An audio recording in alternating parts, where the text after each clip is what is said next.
Hi everyone, it's Katja here, and as we approach the end of another year, it's a time of excitement and reflection in the BookTube community. We're all sharing our reading highlights, discussing the best and worst books, and discussing the series we've completed or plan to start. And I love seeing what everyone has achieved and the joy that comes from our collective reading experiences. So, looking back on my 2023 and the goals that I had at the start of the year, the main one was around reducing down the number of owned books that I had in my personal library of physical and digital books, many of which had been waiting over a decade for me to start them. And that's not counting my audiobooks. So I compiled a list of 333 unread ones, the physical and digital, and I have read 69 of them. So I am thrilled about that, even though it's only a 20% reduction. So I guess it's not huge, but I'll take it. Regarding reading stats, so I hit my Goodreads goal of at least 120 books by reading 125 books. And I do still believe that it's more about quality than quantity, but I enjoyed watching that progress bar advance with each book that I logged. Now, this year on Goodreads, my average book rating was 3.7 out of 5. That said, I'm really considering my use of that rating system on Goodreads. I mean, I don't share ratings on my channel, and I'm wondering why I'm doing it for Goodreads and Storygraph. I've always been somewhat skeptical about the reliability and objectivity of these ratings. They can be so influenced by a reader's mood or even personal motivations at the time of rating. This skepticism of mine was further fueled by the incident involving debut author Kate Corrin. Actually, I think she's not a debut author any longer because they pulled her book contract, the book that was going to come out in May next year.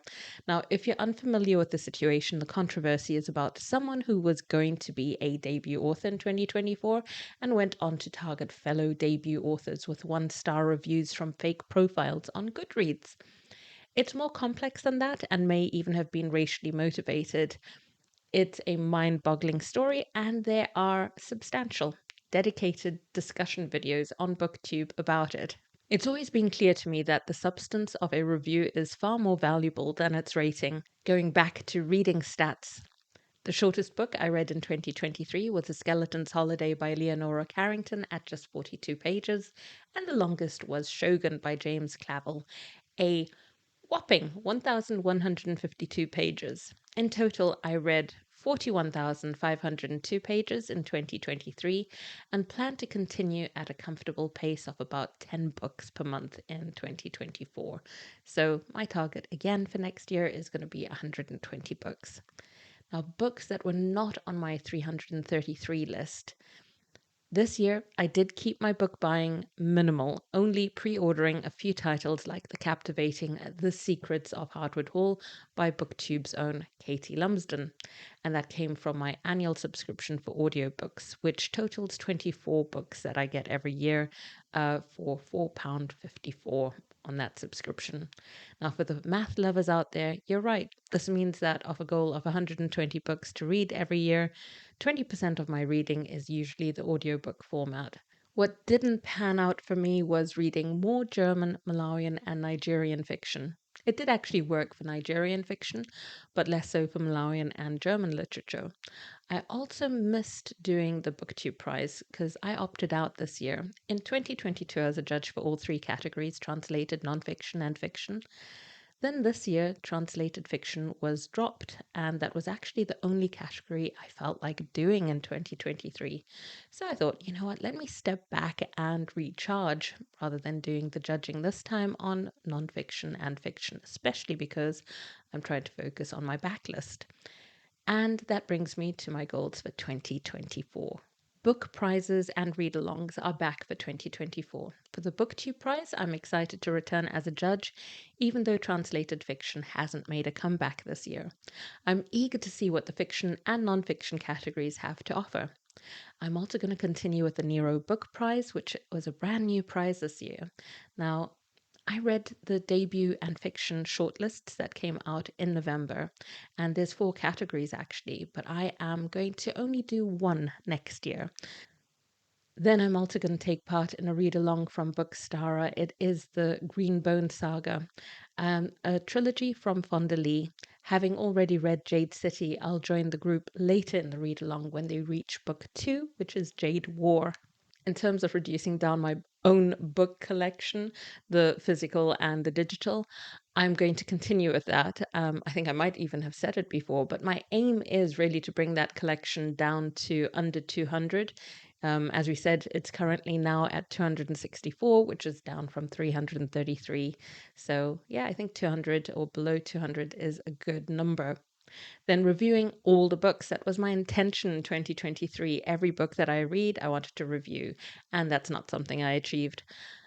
This time, I intend to achieve it by making sure that I do a monthly wrap up. So every book that I've read in a particular month will be mini reviewed in there. Then reading diversely and eclectically is something I want to continue. I really love range. One of my passions is discovering books that don't receive widespread attention, such as Jaguanana by Cyprian Akwensi, which I discovered through my journey of reading the Penguin Modern Classics. And that collection had his short story Glittering City. I went on to review Jaguanana in a weekly wrap up, and that book prompted me to analyze the transformation of Lagos's geography and demographics from the late 1950s to the present day, which shows how much of an impact reading it had on me that I had that curiosity to look for this. And I shared the significance of that in my mini review. However, I do regret not dedicating a full review to Jaguanana itself. It's tucked away in a weekly wrap with other books. It's not as easily accessible for those interested in delving into Akwensi's work. So for 2024, I'll be sharing at least one video a month that is a dedicated or is dedicated to a single book. Hope that makes sense. In keeping with the theme of range, I also plan to continue a wide variety of bookish discussions. A notable example from last year was my most commented on video of 2023, Why Some Booktubers Leave. Now, this video, which resonated with many of you, explored why booktubers decided to step away from the platform and cited the reasons they themselves gave in their farewell videos.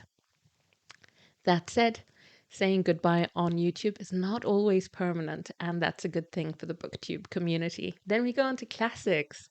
So in 2024, I'm immersing myself in classic literature.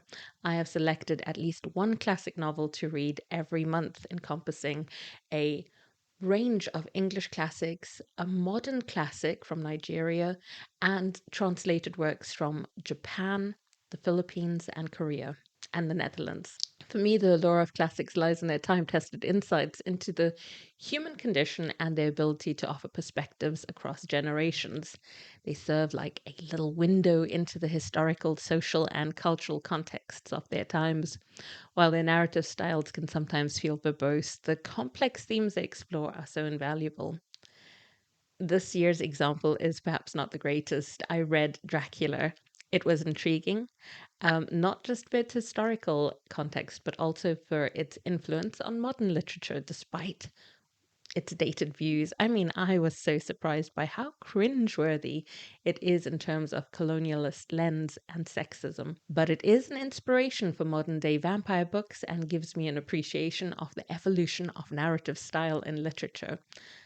Better example would have been reading Wuthering Heights, but I'll just digress if I go down that route. Next, I also want to read literature set or written in the 17th century. I'm particularly thrilled to explore the rich and complex world of 17th century Japan literature, or literature set in Japan. Basically, I'm inspired by Silence by Shusaku Endo and Shogun by James Clavell. This era that they explored in those books was in Japan, offers a fascinating look at a society undergoing significant change during the Edo period. It was such a transformative time when Japan evolved from a warring state into a more stable, unified country under the Tokugawa shogunate, and also has this exploration of how Japan shuts itself off from external influences during that time. For me, reading this was so historically significant, deeply human, and emotionally resonant, making it a captivating area of study. And I just thought, you know what? I need more of this in 2024. So, for books written in the 17th century, I'll also be focusing on rediscovering some of my favorite plays by Shakespeare. So, I'll be focused in England and in Japan. Um, Give me any recommendations of any other countries where you think, oh, this has got great 17th century literature or literature set in the 17th century over there. Then I'm also continuing with translated fiction and sharing my love for all things Korean and Japanese literature and more. ARCs, advanced reader copies. I am going to be re engaging with NetGalley and Tandem Collective, which can be such a good resource for reviewers when it comes to discovering new authors or new books from existing authors. And that's something I've not tapped into this year because I was focusing just on the backlist. Now, space opera. It feels like it comes out of nowhere, but I just have this gut feeling that we are due to have such fabulous space opera books coming out in 2024. This is not based on any evidence whatsoever, but I just feel like we're going to get the sort of literature that is, like feels like Becky Chambers or Arkady Martin's work. So I'm going to keep my eye out for good space opera coming out in 2024. In conclusion, my journey in 2024 is going to be all about expanding horizons and delving deeper into the diverse and eclectic world of literature, from uncovering lesser known gems to revisiting timeless classics and exploring historically or futuristically rich narratives. This year promises to be another enriching literary journey. That said, as we head into 2024, I'm really curious to hear about your reading plans and goals. Share in the comments what your plans are, what area is really fascinating you. Is it as out there as me suddenly deciding I want to know more about 17th century literature? What's really grabbed your attention? And yeah, I'll wrap up with a heartfelt thank you to you all for sharing your thoughts, your recommendations, and for supporting this channel with a watch, like, and subscribe, and all of your really thought provoking, fun comments throughout the year. Until next time, happy reading. Take care.